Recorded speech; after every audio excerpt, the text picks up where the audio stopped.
because today organizations are facing a set of challenges that are truly unprecedented. In fact, let me give you just a little bit of history here. Go back with me for a moment to 1890, about 120 years ago. And if you had been living in America, Germany, Britain, and what we called the developed world at the time, in 1890, you would have found that about 90% of people were still in agriculture. The average manufacturing company would have had less than 4 employees. So it's very fragmented, very small organizations. That was the world circa 1890. And over the next, literally one generation, all of that would change.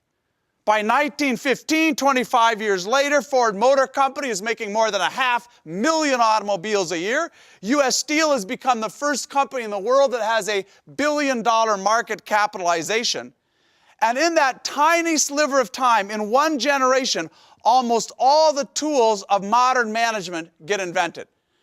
Pay for performance, capital budgeting, task design, divisionalization, brand management, all the management tools and methods that you find yet today in organizations around the world, virtually all of those were invented before 1920.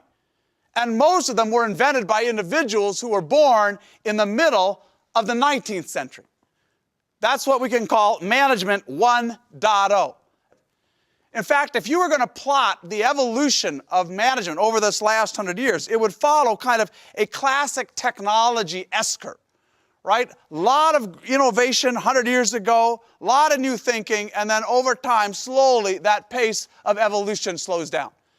And in our working lifetimes, indeed, if you go back 50, 60 years ago, the way we manage has hardly changed at all. So in many senses, the management principles, the tools, the methods that we find in our organizations, these are legacies, these are hand-me-downs from gurus, from ex-CEOs, from management thinkers who are mostly long dead, long retired, or long in the tooth, and yet it is their view of management that is still driving our organizations.